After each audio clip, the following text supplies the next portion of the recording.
Rob, one of the things about the 1911 is there's no such thing as a standard 1911 anymore, is there? It doesn't exist. You know, when I started shooting, they were all the same. It was a 1911 A1 with nothing on it. You started with something similar to this, although you can even dial this one up a little bit. This is our mil spec, and it's got a couple things on it, but even that, you know, is not really standard for us anymore. It's kind of the starting point. Right. Now, how far do people need to go when they start decking out their 1911? Well, part of it should be chosen by how much money you want to spend.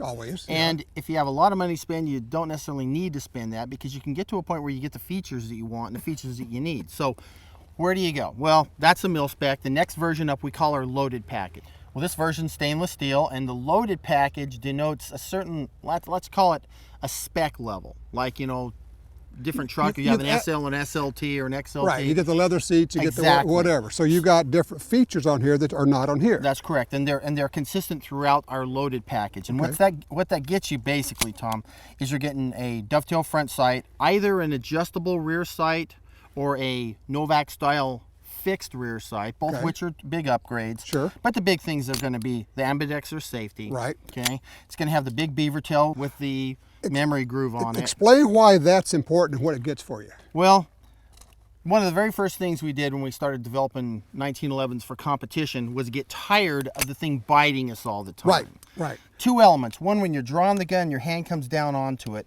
The old style one, you would catch on this thing. It was actually smaller than this. Right, the original one was even worse than that. Yeah, it hit you. And you'd catch it, so it would impede your drawing, it would impede your grip. But the worst part of it's got to be that when this gun fires and it cocks, if you get up high on this, like the way we want to get on the gun, your hand gets pinched. The web between your thumb and your trigger finger gets pinched underneath the hammer, and that gets old really quick.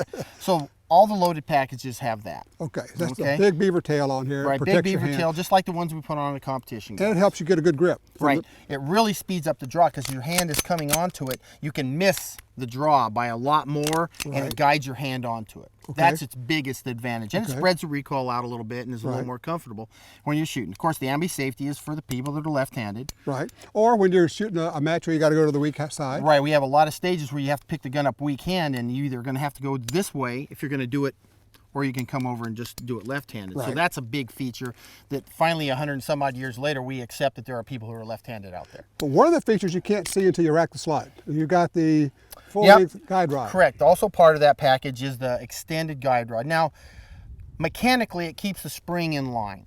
Whether that really does anything is still a point of argument, but I can tell you what it does for sure is it makes more weight out front in the gun, changes the balance point, and I can actually feel the difference in one with or without it. Okay, here you can see the difference. Right, not just the balance point, but the 2 ounces that adds is noticeable for me. Keeps the muzzle rise? On muzzle rise. So I don't really care if it's there for the function, because I can't really see it does a whole hell of a lot there. But I can tell you every time when there's one on there or not on there for that. And if you're shooting really light loads with lighter springs in the guns, then there's some advantage to keeping the spring from coil binding against portions of the inside of the frame and the back of the slide. So there's some advantage. There's some benefit there. It has also a long match trigger that's a lightweight aluminum match trigger with an over travel screw. Real benefit of the trigger is you get a trigger where it actually falls in the right place. It's a little bit longer, and also you don't get the over travel, so you can get quicker. Right, you can adjust it out, and it comes already set for you like that when you get it. Okay,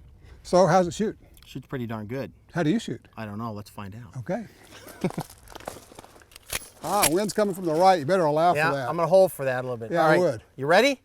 Here we go. Woohoo! Unload this sucker. You are a ballistic balloon monster. Balloon buster. Ballistic balloon buster. That's what you are. Great pistols. You can start with this. You can go to here. That's the beauty of the 1911. You can do whatever you need to do with it. And of course, Springfield, you don't have to actually go tweak it. You can buy it. We've done it for you. Just pick the one you want. Pretty sweet. Yeah.